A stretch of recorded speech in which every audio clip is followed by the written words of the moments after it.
네가 나를 생각했으면 해. 잊지 않았으면, 찾아왔으면, 기억해줬으면. 안나가 내 뺨을 쓸었다. 그런 식으로 말하는 건 비겁했다. 그건 나를 위한 거야, 너를 위한 거야. 조시연 소설 어스 중 일부를 읽어드렸습니다. 안녕하세요 소라님들. 문학의 소리를 듣고 전하는 문학라디오 문장의 소리입니다. 저는 우다영입니다. 805회 1부는 지금 만나요로 진행됩니다. 지금 만나요는 새 책을 낸 작가를 만나 작품을 둘러싼 다양한 이야기를 들어보는 시간입니다. 오늘은 소설집을 내신 두 분의 시인 이소호, 조시연 시인님을 모셨습니다. 안녕하세요. 안녕하세요. 화사한 목소리가 들려서 너무 좋네요. 문장의 소리 청취자분들께 인사 부탁드립니다. 네, 안녕하세요 소라님들. 네, 글 쓰는 이소호라고 합니다. 만나서 반갑습니다. 네, 소라님들 안녕하세요. 시와 소설을 쓰고 있는 조시연이라고 합니다. 반갑습니다. 네, 제가 두 분 양력을 잠깐 읽어드리자면요. 이소 작가님은 2014년 현대시를 통해 등단하셨습니다. 시집 캣콜링, 불안하고 불완전한 편지, 홈 스위트 홈이 있으며 이번에 첫 소설집 3평짜리 숲을 출간하셨습니다. 조시연 작가님께서는 2018년 실천문학을 통해 소설을 발표하셨고요. 2019년 현대시 신인상의 시를 발표하시며 활동하셨습니다. 시집 아이들 타임이 있으시고 이번에 첫 소설집 크림의 무게를 재는 방법을 출간하셨습니다. 네. 시소설을 모두 쓰시는 분들을 저희가 한번 엮어 모셔봤습니다. 어떠세요? 요즘 어떻게 지내고 계신가요? 두 분, 시연 작가님?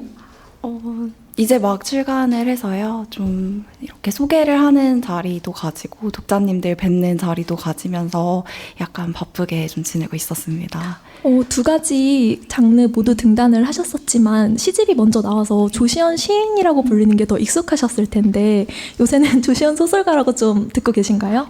네, 작가님이라고 그냥 이렇게 그죠? 좀 퉁쳐서 불러주시는 것 같고요. 여러분들은 이제 그쵸? 작가님으로. 네.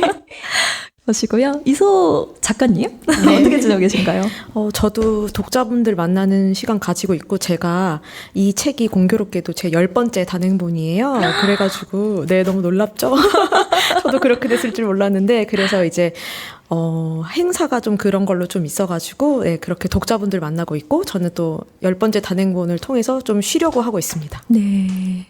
마침 비슷한 시기에 소설집을 내셨어요. 그리고 내용도 SF적 장르가 있어서 묘미가 있었습니다. 두 분이 이 소설집을 한번 소개해 주시면 좋을 것 같은데 조시연 작가님 먼저 작품 소개 한번 부탁드립니다. 제 소설 크림의 무게를 재는 방법은 총 8편의 단편으로 이루어져 있고요. 현실과 비현실, 우주와 지구, 현재와 과거를 오가는 소설들로 구성을 해보았습니다. 멋집니다. 이소호 작가님? 네.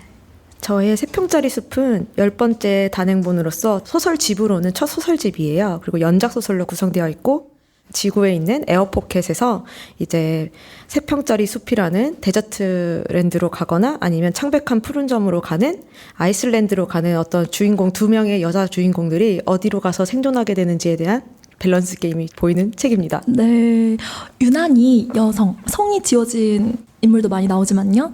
여성 인물들이 많이 나왔던 두 여성 작가님의 소설을 재미있게 읽었습니다. 시와 소설을 둘 다 쓰시게 되신 건데 어떤 점이 창작하실 때 가장 달랐는지 궁금해요. 이소호 작가님?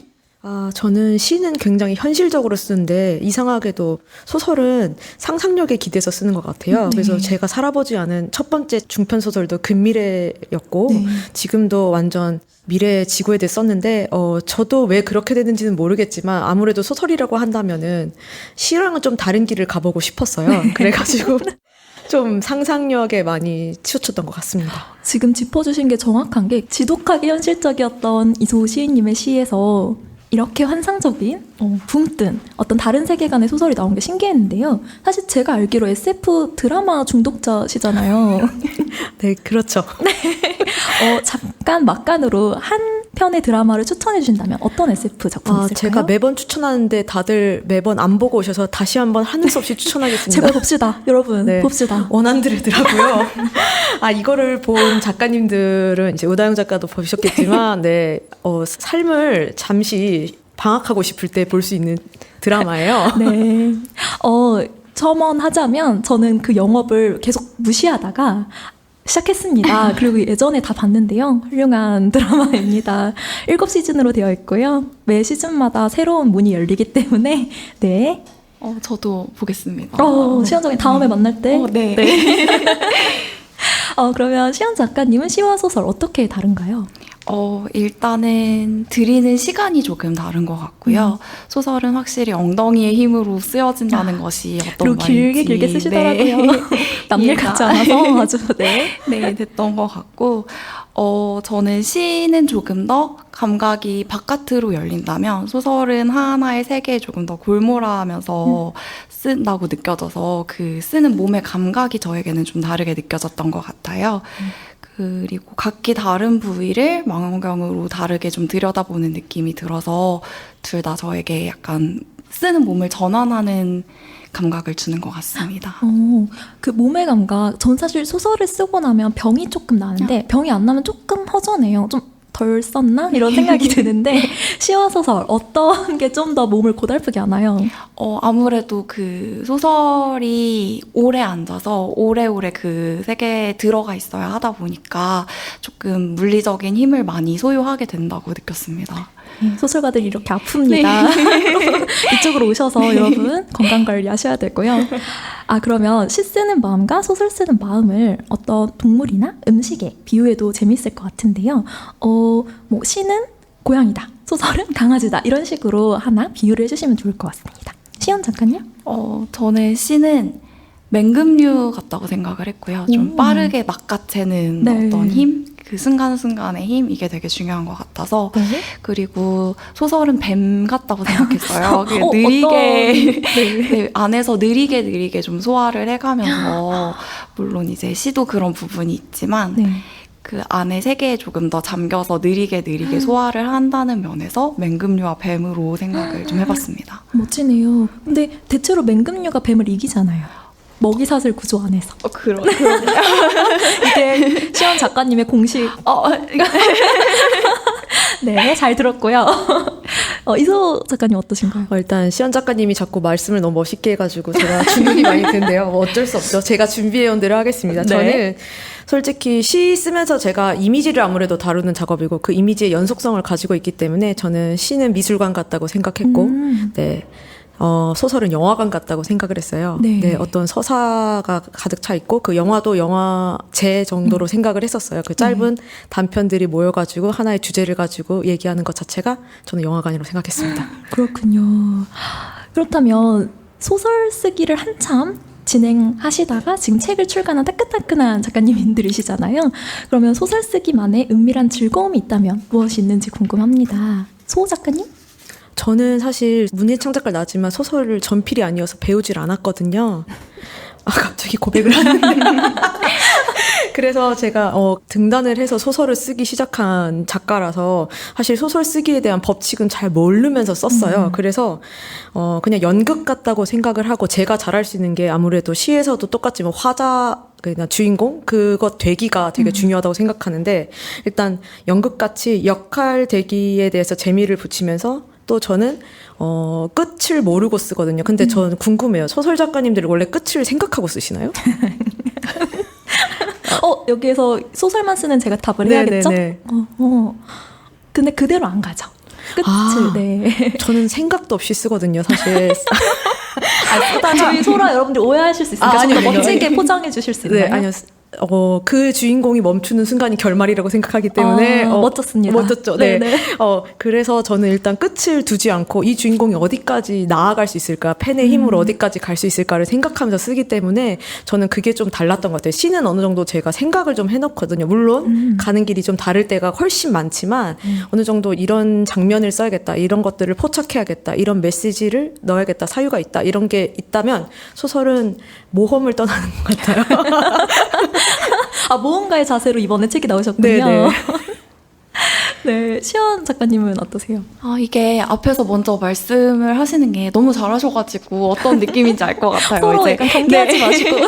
너무 감탄하면서 들었는데 저도 세계를 좀 길게 늘리고 제가 모르는 낯선 세계를 들여다보는 탐험하는 그런 감각이 되게 재미있는 것 같고 그게 제 눈으로 보는 것이 아니라 타인의 눈을 어떤 인물의 눈을 거쳐서 본다는 게 또 만들어낸 세계를 다시 새롭게 제 감각을 계속하면서 보게 되는 것 같아서 그 과정 자체가 너무 즐거운 것 같고 말씀하셨던 것처럼 그 와중에 제가 피상적으로 알고 있다고 생각했지만 몰랐던 것들을 느끼게 되기도 하는 것 같아요. 그래서 그 쓰는 과정 자체가 너무 재미있는 것 같아요. 네. 소설은 어쩔 수 없이 좀 나와 떨어진 서술자, 화자의 점이 조금 저랑 떨어질 때가 있으니까 그런 묘미가 있지요. 그렇다면 본격적으로 작품 이야기 한번 해보겠습니다. 먼저 소호 작가님의 수평짜리 숲에 관한 이야기를 하려고 하는데요. 그 멸망 이후 생존자들이 영원한 낮의 세계인 데저트랜드와 영원한 밤의 세계인 아이스랜드 중 하나를 선택해야 하는 상황이 그려집니다. 이런 구도 어떻게 구상하게 되셨나요? 제가 다큐멘터리 중독자인데 다큐멘터리를 중독이 좀 많으세요. 네. 중독 없이는 이제 원래 도파민에 절여져 있기 때문에 아무튼 그런데 다큐멘터리를 보다가 제가 멸망 시리즈를 굉장히 좋아해요. 그러니까 이렇게 되면 어떻게 될까 이런 거를 정말 좋아하는데 그 중에서도 이제 지구가 자전을 멈춘다면을 보고 제가 큰 충격을 받았거든요. 근데 자전을 멈추게 되면 태양이 결국 한 곳을 고르게 비추게 되니까 낮 아니면 밤만 되는 세계가 결국에는 이루어지는데 아예 멈추게 되면은 진짜 멸망하니까 약간 어느 정도 고정 축을 두고 조금씩 멸망했으면 좋겠다는 생각을 해서 두 번째 달이라는 것을 내세우게 되었고요. 그러면서 낮과 밤에 대해서 사람들이 그런 게 있잖아요. 뭐 나는 밤만 있어도 된다, 난 낮만 있어도 된다 이렇게 얘기를 하는데 진짜로 그게 생존의 문제와 결부되어 있다면 과연 어떻게 반응할 것인가에 대해서 생각을 해보면서 쓰게 되었습니다. 사실 낮과 밤 중에 선택하라는 게 굉장히 저는 어려운 문제라고 생각을 했어요. 취향의 문제인데 두 분은 어떤 쪽이신지 궁금합니다. 나라면 영원한 낮의 세계 그리고 또 영원한 밤의 세계 중 어떤 것을 고르실까요? 시연 작가님. 저는 완전 영원한 밤인데요. 네, 저는 일단 너무 야행성이고요. 네. 모든 생산적인 일을 밤에 하거든요. 밤에 하고 이제 아침에 잠드는 편이어서 밤이 계속되는 세계면 굉장히 생산성 있게 살 수 있을 것 같다는 생각이 들어서요. 네. 너무 밝을 때 저희가 모셨나 봐요. 지금 너무 받기 화난데요. 지금 네. 태양광 반사가 네. 그렇군요. 소호 작가님은 어떤 선택이? 저도 밤이긴 한데요. 사실 좀 저는 이걸 쓰면서 좀 달라요. 이거 사실 생산적인 밤은 아니거든요. 제가 쓴 게 굉장히 폐쇄적인 밤인데 저는 오히려 폐쇄적인 밤이 조금 더 나을 거라고 생각했어요. 너무나 과한 자유를 주면 저는 헤쳐나가는 그런 깡이 별로 없기 때문에 살아갈 수 없을 거라고 생각했고요. 차라리 주어진 대로 시키는 일을 성실히 하면서 그 안에서 내 삶을 모색하는 것이 더 낫지 않을까라는 생각에서 저는 밤을 선택하게 되었습니다. 안정감을 위한 선택. 네네. 저는 낮입니다. 오. 저는 햇볕의 노예예요. 날이 길어지어서 요새 너무 살만하고요. 이렇게 맨날 하는 말. 이렇게 날이 길다. 이렇게 날이 길다. 이 말을 계속해요. 이제 조금 있다가 해가 좀 짧아지기 시작하면 해가 이렇게 짧아졌다. 이 말을 반복할 거라 네, 저는 데저트 랜드로 갈 거고요. 네. 그 소시님의 이제 시에서 느껴지던 약간 그 뭔가 썩난 에너지 그리고 아까 그 공간을 골라주셨어요. 미술관과 영화관을 골라주셨는데 공간 안에서의 어떤 그 조응하는 목소리 같은 것들이 소설에서도 느껴졌는데요. 그 소시인님이 이번에 그 SF 소설을 집필하는데 시인으로서 어떤 영향을 주고받았는지 또 서사를 창작하면서 느낀 새로움이나 어려움이 무엇이었는지 궁금합니다. 일단 시 쓸 때 한 번도 생각 안 해본 건 내가 얼마나 썼지 하면서 자꾸 문서 정보를 들여다본다는 거야. 나는 80매가 어느 정도인지 감이 안 오니까요. 필수죠, 필수. 너무 웃기죠. 네네. 근데 왜냐면 소설가분들이 들으면 웃을 수 있지만 제 입장에서는 얼마나 돼야 80매인지 알 수가 없잖아요. 감각적으로. 그러니까 몇 매지? 몇 매지? 하고 이렇게 봤었어요. 그리고 양에 대한 고민이 제일 컸고요. 왜냐면 시는 솔직히 원고지 20매를 써도 그냥 장시인데 그냥 근데 20매인지 30매인지 생각 안 하고 쓰는데 소설은 모르겠어요. 이게 80매 내외라는 것에 대한 어떤 압박이 있어가지고 그거를 생각했었고 그다음에 저는 되게 좀 아이러니하고 되게 재밌는 거지만 시인이라는 게 티가 안 났으면 좋겠다고 해서 열심히 썼는데 다들 시인이라서 이렇게 썼다고 하더라고요. 저는 그게 너무 웃겼어요. 티를 안 내려고 애를 속상한 질문을 썼거든요. 저희가 드렸네요. 왜냐하면 제가 첫 번째 중편 소설을 냈을 적에는 그때 말했던 게 뭐냐면 나중에 보니까 시인이더라라는 말을 되게 많이 네. 봤는데 리뷰에서 이번에는 이상하게도 시인이구나. 너가 바로 시인이었구나. 네네. 그래서 좀 그게 웃겼어요. 그랬군요. 저는 이제 이쯤 되니까 정보 보기 그거 안 봐도 딱 보면 몇 페이지 가기 되게 잘 맞춰요. 저 이거 되게 이 정도다 하면 거의 탁 맞추거든요. 부럽다. 여러분들도 그렇게 되실 수 있을 것 같고요. 시연 작가님께서는 시와 소설 밸런스 어떻게 맞추고 계신가요? 저는 오히려 좀 적극적으로 왔다 갔다 하면서 작업을 하는 편인데요. 그래서 시와 소설이 같은 세계관이나 같은 배경을 공유하고 있기도 하고, 그래서 마감이 당장 없고 급하게 마무리해야 될 것이 없으면 뭐 파일을 2개를 열어둔다든지 뭐 3개를 열어둔다든지 하면서 조금 왔다 갔다 작업을 하기도 병행 하는 것 작업을 같아요. 네. 가능한가요?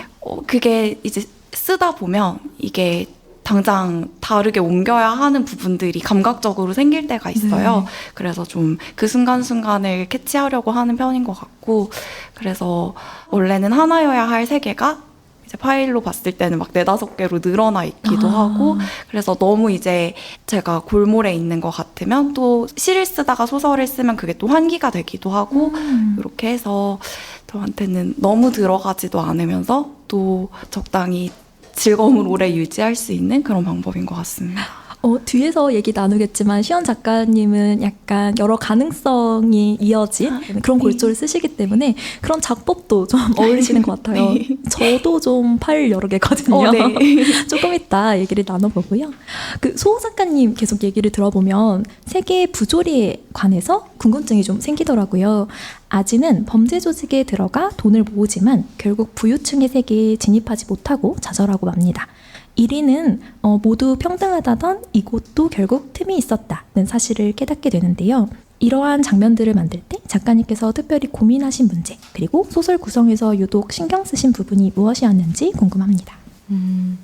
일단 무엇인가를 쓸 적에 완벽한 곳은 없다는 생각을 항상 하면서 쓰게 됐는데요. 일단 유토피아가 없기 때문에 디스토피아겠죠? 되게 당연한 얘기인데 어쨌든 두 나라가 반대되지만 결국 주인공이 각성하지 않으면 아무것도 변하지 않는다는 그 주인공한테 저는 좀 더 힘을 실어서 썼던 것 같아요. 그러니까 이 장소가 굉장히 다른 곳이지만 결국 주인공이 행동하는 바는 결국 하나로 수렴이 되거든요. 그래가지고 공통점으로 어떻게 이 주인공이 둘 다 어떤 지점에서 각성할까를 제일 먼저 생각하고 썼던 것 같습니다. 네, 이 부조리가 약간 돈, 가난, 이 구조에서 나오는 어떤 그 자본의 문제를 많이 다루고 계신데 슬픔에도 돈이 든다라는 문장이 와닿았어요. 네. 그래서 이런 질문을 한번 드려보고 싶은데 슬플 때 쓰는 가장 멋진 비용은 무엇인지 궁금합니다. 욕을 할 뻔했어요.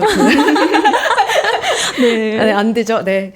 저는 슬플 때 제일 많이 쓰는 비용은 사실 택시인 것 같습니다. 아, 슬플 때 택시를 그냥. 네, 그냥 다 싫어요. 그냥 내 두 발로 걷고 싶지 않아요. 그렇군요. 그렇다면 두 분 모두 어떤 기후 문제에 대한 관심이 소설에 많이 녹아있기 때문에 그 가장 친환경적인 소비는 무엇일까 궁금했습니다. 소비는 어쨌든 뭔가 물질을 쓰면서 환경을 훼손하는 것 같잖아요. 저는 몇 년 동안 빈티지밖에 안 샀어요. 네. 그런 쪽에 관심을 한 가지고. 2년 동안, 네. 그래서 새 물건을 산 적이 거의 없어요. 네. 특히 옷이나 이런 거는 다 빈티지만 사고 있고요. 네. 속옷은 빈티지를 살 수가 없기 때문에. 네, 잘 들었습니다. 시연 작가님은 가장 친환경적인 소비 뭐가 있을까요? 저도 일단 안 사는 것이 일단은 가장 큰 친환경이라고 정답이죠. 생각하지만 거의 그래서 저도 새 옷을 안 산 지가 지금 한 3-4년 된 것 같아요. 제가 오늘 지금. 여러분들을 만나려고 새 옷을 입고 왔는데 부끄럽네요. 오, 예쁜 색의 옷이에요. 네. 저도 그래서 당근에서 약간 이제 새로운 옷을 사고 싶어지면 좀 중고 옷을 사서 입는 편이에요. 그러면 슬플 때 하는 가장 멋진 내는 비용 무엇일까요? 조금 창피한데요. 저는 혼자 코인 노래방에 가거든요. 너무 그래서 멋진. 1,000원의 내 곡을 저희 동네는 부를 수가 있어요. 아직도 1,000원에 내고. 네, 그래서 저는 이제 너무 짜증이 나거나 힘이 들면 혼자 노래방에 가서 내 곡을 부르고 집으로 돌아옵니다. 시원 작가님 소설 중에는 이제 1,000원에 네 곡이었다가 네. 세 곡이 되는 집이 나오는데 아직도 네 곡이군요. 네, 맞아요. 저희 동네는 네, 아직 그렇더라고요. 아직 행복이 있네. 네. 좋습니다. 그러면 조시원 작가님의 크림의 무게를 재는 방법에 관한 얘기로 넘어가 볼 텐데요.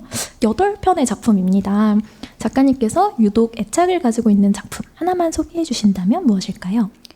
저 이 질문이 항상 가장 너무 어려운 것 같아요. 미안하잖아요. 네. 이렇게 제가 귀를 막아줄게요. 비밀로? 네. 무엇보다 또 저는 7년이라는 시간 동안 이제 좀 오랜 기간에 거쳐서 묶었다 보니 나름 다 공을 들이고 애착이 들어가 있는 작품들이기도 하고 그래서 저마다 의미가 있지만 그래도 꼭 꼽아야 한다면 저는 표제작을 꼽고 싶어요. 이게 가장 마지막에 수록이 되어 있는데 저는 이 작품을 청탁받을 때 빙의물을 써달라고 이제 청탁을 테마가 주셨어요. 있었군요. 네네, 테마를 주셨는데 저는 3번의 빙의를 생각하면서 이 작품을 썼어요. 네. 처음에는 휴먼슈트, 두 번째는 AI, 그리고 마지막은 이제 이 글을 읽어주시는 분들께 이렇게 3번을 생각해서 아마 이제 책을 읽으셨을 분들은 원튼 원치 않든 제가 나름의 흔적으로 그 안에 묻어나 있을 텐데 저의 세계를 끝까지 함께 지켜봐 주셨다는 의미에서 또 앞으로의 세계에 섞여들게 될 어떤 단초가 된다는 의미에서 이 작품을 좀 꼽고 싶습니다. 네, 표제작이고 맨 마지막 작품이기도 해서 저한테도 지금 가장 어떤 잔향처럼 남아있는 소설인데요. 차근차근 그 표제작 얘기는 나중에 마지막에 해보고요. 그 동양식 정원을 좋아하는 독자님들이 정말 많으시더라고요. 그래서 작품에 등장하는 장면, 먹이는 어떻게 주나요? 라는 질문에 그 자신이 먹이가 되지요. 라고 답하는 부분이 인상적이었습니다. 이 장면은 어떻게 떠올리게 되신 건가요? 그 의도했던 부분이 함께 있다면 말씀해 주시면 좋을 것 같습니다. 자기 자신을 잡아먹는 강렬한 정서에 대해서 생각을 했었고요. 거기서 시작된 문장이었고 이 질문을 받고 보니까 이 서사 구조도 말씀 주신 이 대사 자체에 대한 이야기일지도 모르겠다는 생각도 같이 들었던 것 같습니다. 이 먹이라는 게 소설집 전체에 있는 내용들이 그 몸, 시체, 음식, 오물 이런 게 마구 연결되어 있잖아요. 그리고 이 동양식 정원이라는 소설 자체의 골조도 여러 세계관, 메비우스처럼 이렇게 연결되어 있는데 저도 굉장히 좋아하는 방식이기 때문에 이런 질문을 한번 드려보고 싶었는데요. 우리가 그리고 나아가 인간이 계속해서 이런 메비우스띠처럼 연결된 형태의 세계를 상상하는 이유 무엇일까요? 여러 가지 이유가 있을 것 같은데 저는 평행우주에 관한 이야기를 되게 좋아하거든요. 뭔가 제가 선택하지 않았던 어떤 세계들, 그리고 이 세계가 모르는, 알지 못하는 다른 인과로 엮여 있을지도 모르겠다는 생각들. 그래서 이런 것들이 자꾸 그런 서사구조, 다른 가능성, 혹은 갇혀있음? 이런 것들을 계속 상상하게 되는 것 같아서 비슷한 테마의 또 다양한 서사 구조들에 저도 더 매력을 많이 느끼게 되는 것 같습니다. 그 가능성들을 약간 놓기 어려운 거죠. 그렇다면 그 두 분께 다 질문을 한번 드려보고 싶은데요. 문장, 시와 소설의 문장이 약간 다를 것 같아요. 그래서 그 이번 소설들을 읽을 때 문장 사이사이 맥락의 의미를 좀 더 생각해보며 읽었는데요.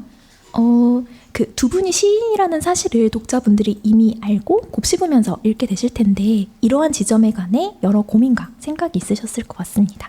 시원 작가님은 고민 있으셨나요?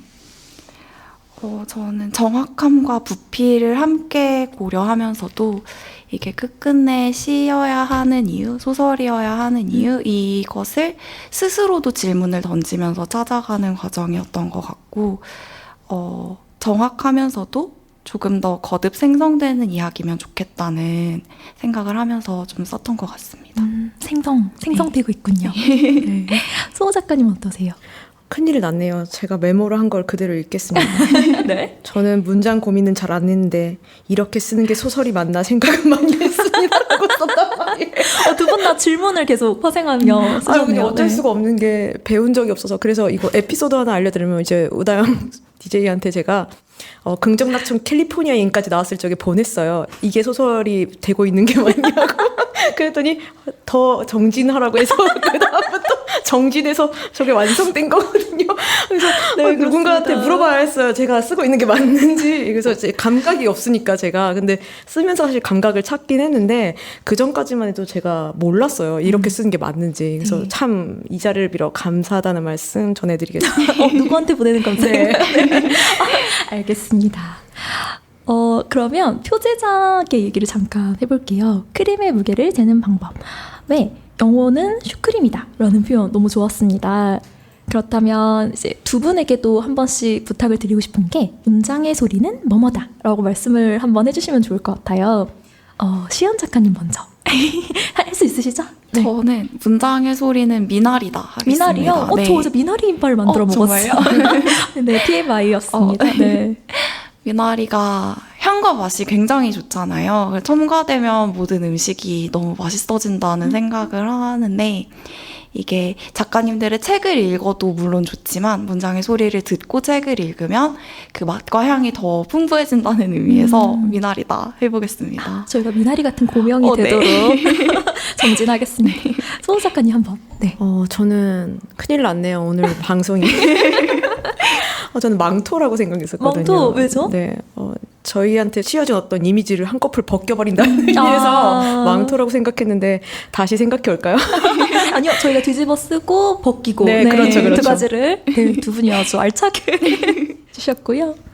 그 시연 작가님 작품 얘기 계속 해보면 정말 다양하다라는 느낌을 받았습니다. 다양한 소재와 장르적 요소들을 함께 묶어내는데요.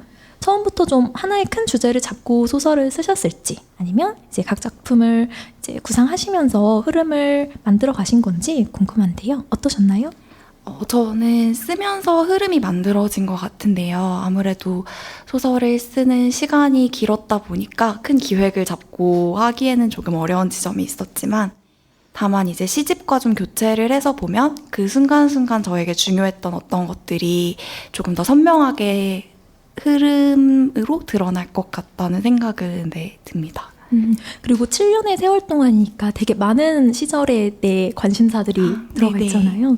그걸 하나로 모았을 때 기분은 어떠셨나요? 소재 하나하나는 다르면서도 또 거시적으로는 관통되는 게 있어서 신기하기도 했고 또 소설집 마지막까지 고민하다가 빠진 작품들도 있어요. 그래서 다 완성된 이야기들을 그래도 크림의 무게를 재는 방법이라는 결로 묻기 위해서 좀 넣고 빼보고 하는 시간도 좀 있었던 것 같습니다. 사실 이 다양한 이 소설들을 관통하는 그 점들이 굉장히 많았는데요. 저는 이제 표제작에서도 10개의 몸을 영혼들이 공유하잖아요.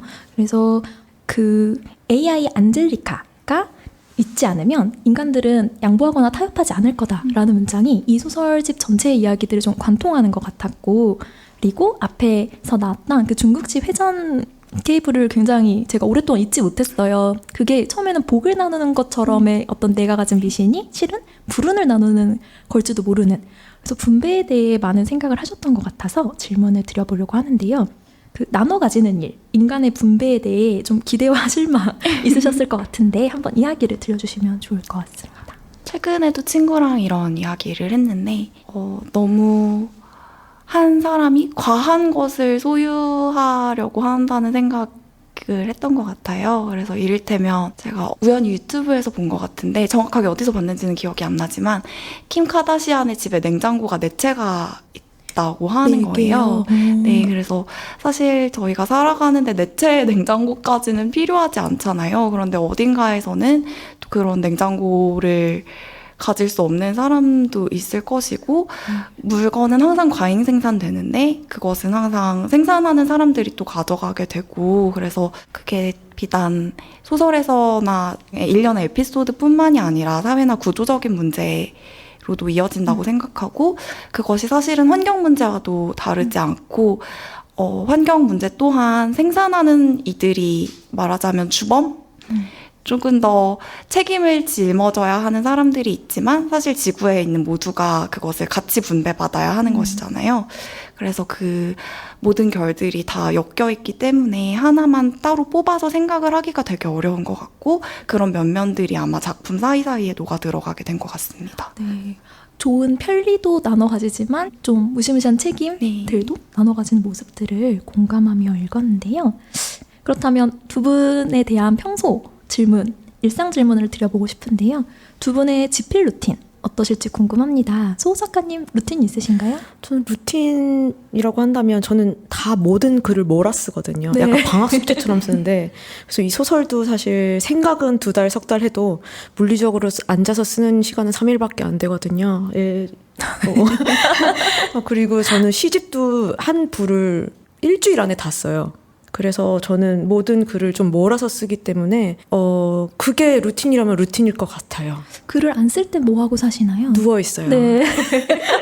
다큐멘터리 보고 네. 중독되셔야 되니까. 네, 중독이 되어 있기 때문에. 네. 시원 작가님 루틴 있으신가요?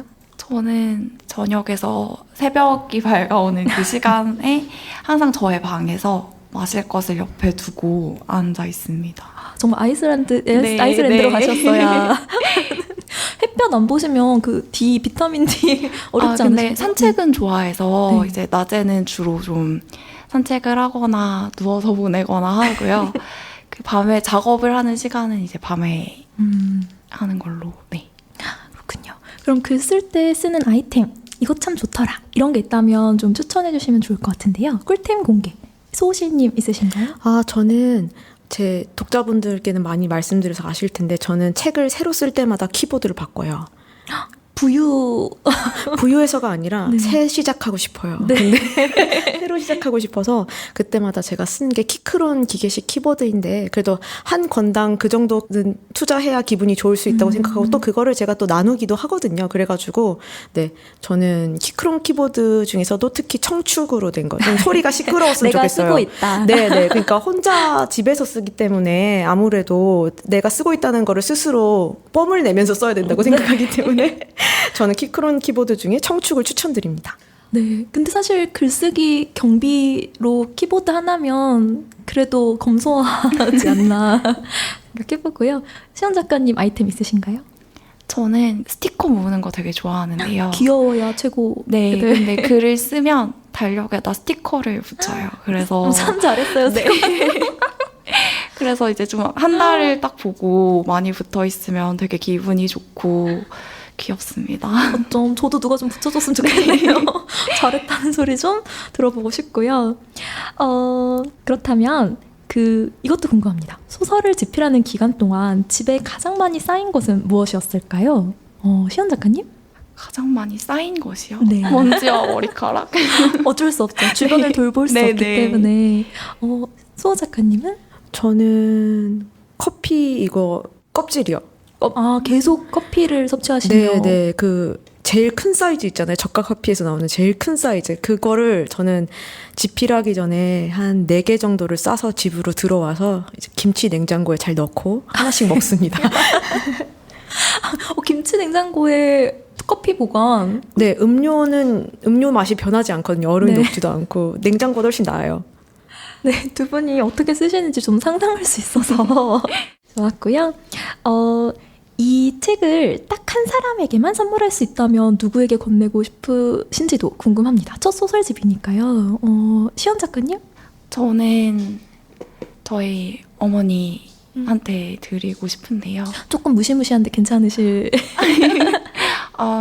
시집도 어머니가 되게 이미 면역이 있으시군요. 네, 보셨어서 되게 애틋하게 읽으셨던 기억이 있어서 또 어쨌든 많은 부분들을 비치고 있기도 해서 물리적으로 이제 썼던 어떤 시간들을 그래서 그런 이렇게 예쁜 책으로 나왔다는 것을 보여만 드리고 싶은 네, 분이라고 한다면 그렇습니다. 네. 좋습니다. 소 작가님은 어떠신가요? 저는 아버지 어머니 아버지 되게 이유가 있어요. 네네. 제 시로 많이 상처를 받았기 때문에 소설로 한번 감사드리고 싶은 마음이 있습니다.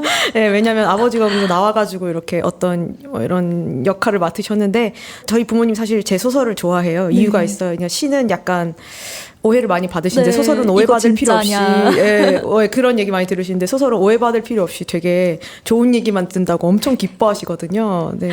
그래가지고 소설을 꼭 드리고 싶습니다. 본의 아니게 효녀 그러게요. 엄청난 효도를 하고 있어요, 제가. 좋습니다.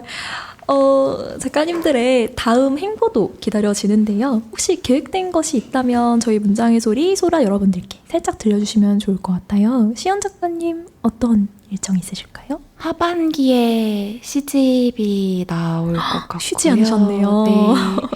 또 엔솔로지로도 뵐 수 있을 것 같아서 네, 이렇게 소개를 드려보겠습니다.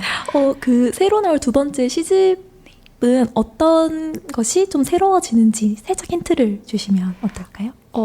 기존에 제가 썼던 어떤 것들에서 조금 더 가보려고 노력은 했는데 어떻게 다 독자분들이 또 읽어주실지는 모르겠지만 네, 시집으로 확인해 주시면 좋을 것 같습니다. 네, 기억하고 있겠습니다. 소호 작가님 일정 어떠실까요? 저는 일단 쉬는 게 목표인데 사실 쉬어본 적이 없어가지고 거의 소처럼 일했거든요. 근데 쉬어보는 게 목표고요. 그리고 이제 아무래도 이제 다음 출간 계획은 시집이 될 듯한데 좀 어떤 시를 쓸지 좀 고민하고 있어요. 화두가 무엇인지. 근데 저는 또 써지면 쓰기 때문에 다큐멘터리를 보면서 뭘 쓸지 고민하는 게 제 다음 계획입니다. 네, 두 소설가분의 다음 시집 기다리고 있을 거고요. 저희가 마지막으로 작품의 일부를 작가님의 목소리로 들어보는 시간 가지려고 합니다. 어떤 부분을 발췌해 오셨고 그 이유는 무엇인지 들어보겠습니다. 먼저 이소호 씨님. 저는 사실 쓰면서 썼던 기억이 거의 없거든요. 그런데 이 부분은 몰입하여서 제가 썼던 기억이 유일하게 나는 부분이어서 이 부분을 읽도록 하겠습니다. 네, 청해 듣도록 하겠습니다. 아지는 제 의지대로 정거장 6에 남겨진 후에 자신의 삶에 대해 생각해본다. 내 삶은 온건했을 것이다. 목소리를 울리지 않고도 바다를 부르고 어떤 공기 속에 머물지 않고도 고요히 잠들었으리라. 마지막 숨이 끊어질 때까지 작은 말다툼도 없는 세계에서 가만 앉아서 지지 않는 해를 바라봤으리라. 그리고 생각했겠지.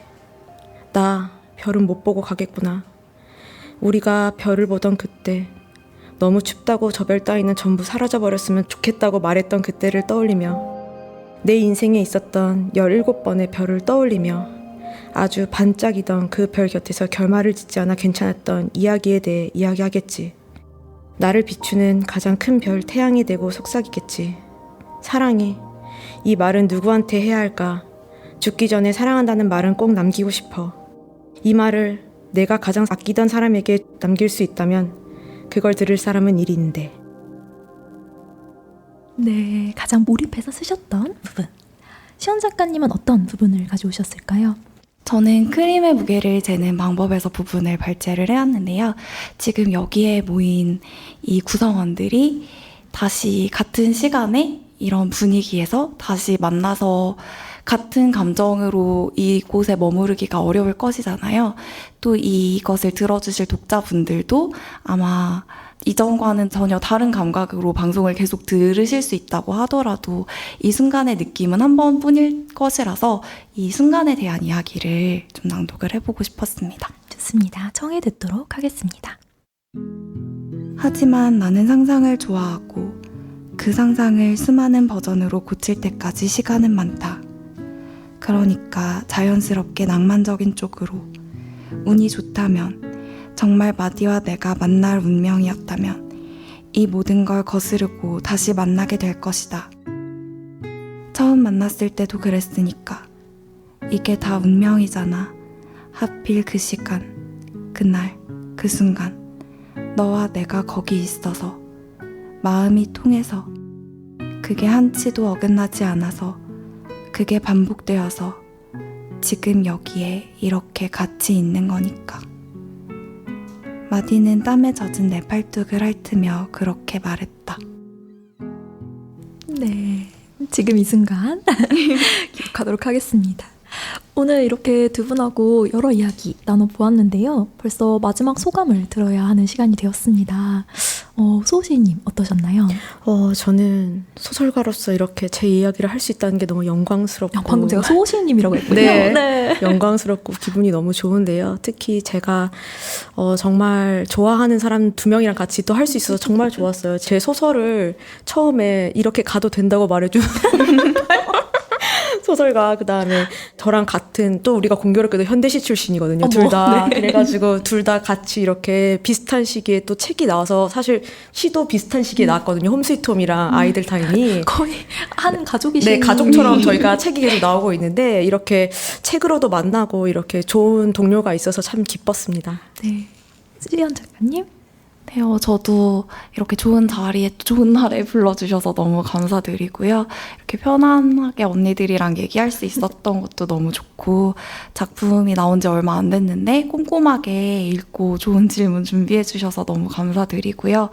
저도 이제 소 작가님이 항상 너무 감사한 지점이 많았어요. 이렇게 현대시에 데뷔했을 때 아무것도 몰랐을 때 많이 챙겨주시고 이렇게 했는데, 이 자리에서 또 시집에 이어 비슷한 시기에 나온 소설집으로 이렇게 이야기를 나눌 수 있어서 너무 즐거웠습니다. 저도 두 분을 함께 모실 수 있어서 네. 너무 즐거웠습니다. 오늘 특별한 시간 함께 해주셔서 정말 감사합니다. 감사합니다. 감사합니다. 문장의 소리는 소라님들과 함께 작가님들의 작품 활동을 응원하겠습니다. 저는 다음 주 805회 2부로 다시 인사드리겠습니다. 곳곳에 가닿을 문학의 소리를 상상하며 마칩니다. 저는 우다영이었습니다. 나무 향기가 좋아서 오늘도 연필을 들어서 사각대는 소리 귀 기울이다 반가운 소식에 고개 들면 문학 라디오 문장의 소리